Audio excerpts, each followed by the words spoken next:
8월 29일 오늘의 말씀은 데살로니가 후서 1장 1절에서 12절입니다.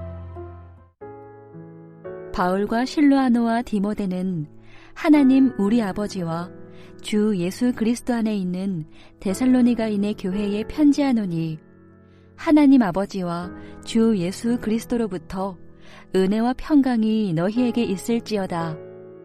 형제들아, 우리가 너희를 위하여 항상 하나님께 감사할지니 이것이 당연함은 너희의 믿음이 더욱 자라고 너희가 다 각기 서로 사랑함이 풍성함이니 그러므로 너희가 견디고 있는 모든 박해와 환난 중에서 너희 인내와 믿음으로 말미암아 하나님의 여러 교회에서 우리가 친히 자랑하노라.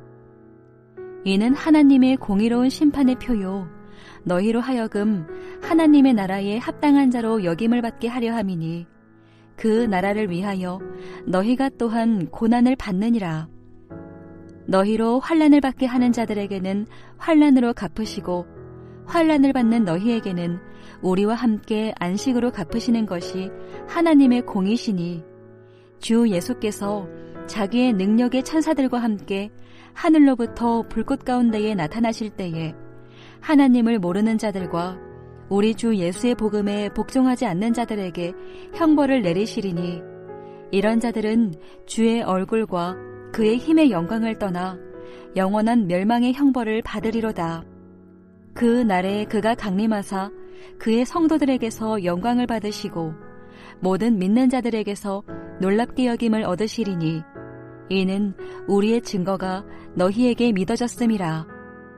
이러므로 우리도 항상 너희를 위하여 기도함은 우리 하나님이 너희를 그 부르심에 합당한 자로 여기시고 모든 선을 기뻐함과 믿음의 역사를 능력으로 이루게 하시고 우리 하나님과 주 예수 그리스도의 은혜대로 우리 주 예수의 이름이 너희 가운데서 영광을 받으시고 너희도 그 안에서 영광을 받게 하려 함이라.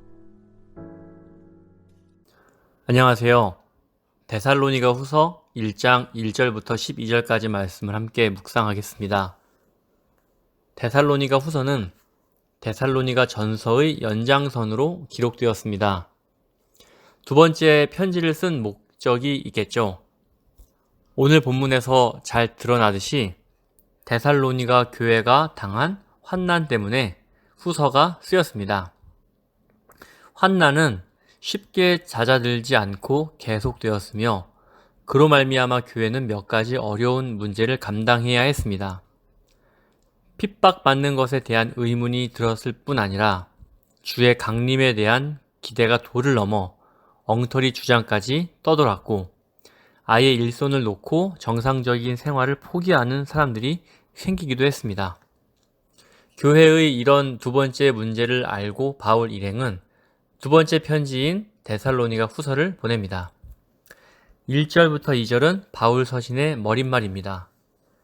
바울 서신의 머릿말의 특징은 수신 교회가 어떤 존재인지를 보여주는 데 있습니다. 데살로니가 교회는 하나님 우리 아버지와 주 예수 그리스도 안에 있습니다. 바울은 이 표현을 그의 서신 머릿말에 자주 언급하는데 하나님 아버지와 주 예수 그리스도 안에 있는 자들은 곧 성령을 따라 사는 자들을 말합니다. 이들은 진리의 성령을 따라 살며 결국 하나님의 영광을 얻을 자들입니다. 저와 여러분 모두 하나님 아버지와 주 예수 그리스도 안에 있는 자들입니다. 3절을 보면 바울은 데살로니가 교인들의 믿음이 자라고 서로 사랑함이 풍성해진 것에 감사합니다. 왜 이렇게 감사할까요? 데살로니가 전서 3장 10절부터 13절을 보면 바울은 데살로니가 교인들의 믿음이 자라고 서로 사랑함이 넘치게 됨을 간구했습니다. 바울의 간절한 기도가 이루어졌기 때문에 감사하고 있는 것입니다. 4절에 인내가 등장합니다. 전서에서는 세 가지를 균등하게 강조했습니다. 믿음의 행위, 사랑의 수고, 소망의 인내입니다. 후서에서는 믿음이 자랐고 사랑이 풍성해졌다고 말합니다. 후서에는 사랑이라는 단어가 등장하지 않지만 인내라는 단어가 등장합니다. 4절은 인내에 대해 길게 설명합니다. 왜일까요? 후서를 쓸 때의 상황은 계속 환난을 받고 있기 때문입니다. 그래서 인내가 계속 필요한 상황이었고 바울이 이를 강조하고 있는 것입니다. 이들은 어떤 환난을 받았을까요? 다른 서신과 비슷하게 유대교의 관습을 따르지 않기 때문에 받는 차별과 불이익 등이 핍박의 내용이었을 것입니다.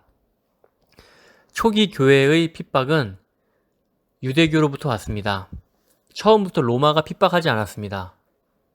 초창기 로마는 점령지의 종교를 인정해주고 자치를 허락하는 통치 체제였습니다. 따라서 데살로니가 전후서의 수신 교회는 유대교로부터 핍박을 받은 것입니다.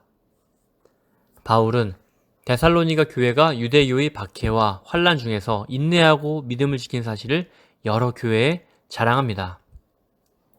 데살로니가 교회는 생겨난 지 얼마 되지 않은 어린 교회입니다. 데살로니가 전서를 보면 바울의 전도를 받고 생겨난 지 얼마 안 된 교회인 것을 알 수 있습니다. 신앙의 연수가 얼마 되지 않은 어린 교회가 박해 중에도 인내할 수 있다는 사실이 바울에겐 기쁨이고 자랑이었습니다.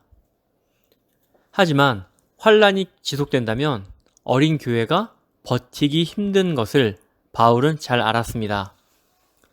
실제로 데살로니가 교회는 지속적인 환란에 대해 왜 계속해서 환란을 받아야 하는가, 하나님의 뜻은 무엇인가에 대해 의문이 들었을 것입니다.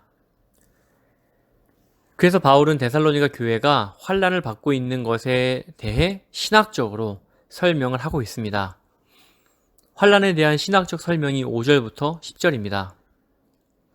지속적인 환란에 대하여 바울은 5절에서 말하길 지금 당하는 환란은 하나님 나라에 합당한 자로 여김받는 표시가 될 것이라고 말합니다. 반대로 말하면 하나님 나라에 합당한 자는 반드시 환란을 당하게 되어 있다는 것입니다. 이는 예수께서 하셨던 말씀과 동일합니다. 마태복음 10장 16절을 보면 제자들을 부르시어 파송하시면서 양을 이리 가운데 보냄과 같다고 하셨습니다. 그리고 요한복음 16장 33절에서 너희가 환란을 당하나 담대하라 라고 하셨습니다. 이는 환란을 당할 수 있고 아닐 수도 있다는 말이 아니라 분명히 환란을 당한다는 확신입니다. 지 목사님께서 하나님 나라는 깨어진 세상의 회복이라고 자주 말씀하셨습니다. 하나님 나라 백성은 깨어진 세상을 거슬러 살기 때문에 미움받고 환란을 당합니다. 바울의 말이 바로 이것입니다. 데살로니가 교인들은 바울이 전한 복음을 듣고 바울 일행과 주를 본받는 자들이 되었습니다. 그 과정에서 환란을 받았고 환란은 지속되었습니다. 지금 당장은 힘들고 괴롭지만 필요한 과정입니다. 사랑하는 성도 여러분, 시대마다 모양은 다르지만 고난은 신자의 표시가 됩니다. 바울은 더 나아가 하나님께서 공의로우시다라고 말합니다. 환란을 받게 하는 자들에게 하나님께서 환란으로 갚으실 것입니다. 지금 핍박하는 엉터리 사람들에게는 멸망의 형벌을 주실 것입니다. 반면 지금 환난 받는 참 신자들에게는 안식으로 갚으십니다. 지금 당장 악한 자들을 벌하지 않는 하나님의 공의와 심판을 의심할 때가 있습니다. 오늘날 악이 존재하고 악인이 형통하게 사는 것처럼 보이는 현상에 대해 많은 사람들이 궁금해합니다. 우리의 지혜로는 다 해결이 되지 않는 문제입니다. 그러나 하나님의 말씀은 분명 하나님은 공의로우시고 결국 선과 악을 심판하신다고 합니다. 이 신뢰가 우리 성도들에게 있어야 할 것입니다. 마지막으로 11절과 12절은 사역자의 지속적인 관심과 격려가 담겨 있습니다. 바울은 관심을 가지고 데살로니가 교회를 바라봅니다. 11절을 보면 이러므로 우리도 항상 너희를 위하여 기도한다고 말하죠. 환란이 지속되지만 사역자의 관심과 격려도 지속됩니다.